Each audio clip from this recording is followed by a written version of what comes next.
سے ذی الحج کی تاریخوں میں 7، 8، 9 تاریخ ہے، اور یہ جو دن بالخصوص جو 9 تاریخ کا دن ہے، اس کے بارے میں یہ کہ یہ تمام دنوں کی جان ہے۔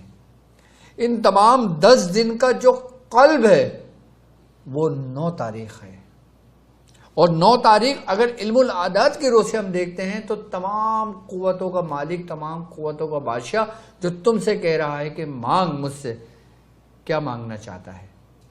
کہ جو تمام کے تمام پوری کائنات میں جو لوگ موجود ہیں، وہ جو لوگ حج میں بیت اللہ کے اندر موجود ہیں، یوم عرفہ میں موجود ہیں، مختلف جگہوں پر موجود ہیں، اپنے ملکوں میں موجود ہیں، جب وہ رب کی طرف دیکھتے ہیں تو رب ان سے اتنا قریب آ جاتا ہے، اتنا قریب آ جاتا ہے جیسے ماں اپنے بچے کے قریب ہو جاتی ہے۔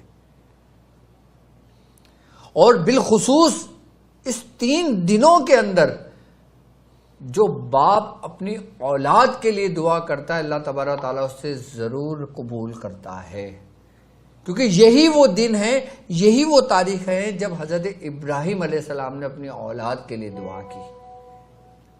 یہی وہ دن ہے کہ جن دنوں میں رب نے اپنے دوستوں پر نعمتیں تمام کر دی، اور یہی وہ دن ہے کہ جس دن رب نے مسلمانوں کو ایک جگہ اکٹھا کیا، سارے ایک جگہ جمع ہو گئے، اس کی رحمت کے سائے میں آ گئے۔ کوثر کی ترتیب کہ پہلے دن 921 مرتبہ پڑھا جائے گا، دوسرے دن 921 مرتبہ پڑھا جائے گا، تیسرے دن 922 مرتبہ پڑھا جائے گا۔ تو ایسا کر لینے سے سورہ کوثر کی زکوٰۃ ادا ہو جائے گی۔ یہ عام لوگوں کے لیے اگر سورہ کوثر کرنا چاہتے ہیں اور ہمارے ساتھ اس کارواں میں شامل ہونا چاہتے ہیں تو وہ 7، 8، 9 کا اہتمام کر لیں سورہ کوثر کا، تو انشاءاللہ ان کو عشرہ کوثر کی بھی برکت ملے گی، ماہانہ ذی الحج کی بھی برکت ملے گی، اور سورہ کوثر کی بھی برکت ملے گی۔ اور اس برکت سے اس 3 دن میں تم جو اپنے رب سے مانگو گے، تمہارا رب تمہارے دامن، تمہاری جھولی میں ڈال دے گا۔ اور وہ لوگ کہ جو سورہ مزمل شریف کے عامل ہیں، اب وہ چاہتے ہیں کہ سورہ مزمل شریف کا کوئی ایسا طریقہ معلوم ہو جائے کہ اس 3 دن میں سورہ مزمل شریف کی زکوٰۃ ادا ہو جائے، جو ہماری پورا سال ہمارے لیے بہترین فائدہ مند ثابت ہو۔ تو وہ اس 3 دن کے اندر، 3 شب کے اندر وہ سورہ مزمل شریف 120 بار پڑھیں گے، یعنی کہ ٹوٹل تعداد 360 کی بنتی ہے۔ یہ پورے سال ان کے لیے فائدہ مند ہے، کہ جس طرح میں نے آپ کو ترتیب سمجھائی تھی یوم 20 میں، یعنی کہ چاند کی 13، 14، 15 تاریخوں میں، اور الحمدللہ ہمارے شاگرد ایسے موجود ہیں جو ہر مہینے چاند کی 13، 14، 15 کو سورہ مزمل شریف کی زکوٰۃ ادا پابندی کے ساتھ کر رہے ہیں، اور عام لوگ ابھی خاص نہیں ہوئے تو وہ کیوں محروم ہوں اس برکتوں سے؟ سبحان اللہ۔ ان کے لیے سورہ کوثر ہے، سورہ کوثر کے وہ عامل ہو جائیں گے، عامل ہو جائیں گے سورہ کوثر کے۔ صحیح۔ تو اب اس کے بعد ڈیلی کتنا پڑھ لیں گے؟ اپنے ورد میں رکھیں 129 مرتبہ، 129 129۔ صحیح۔ اور وہ 43 129 مرتبہ اگر ورد میں رکھنا پریشانی کا باعث ہوتا ہے، ان کو بڑا ٹائم لگتا ہے، مصروفیت ہوتی ہے، تو 43 بار ورد میں رکھ لیں۔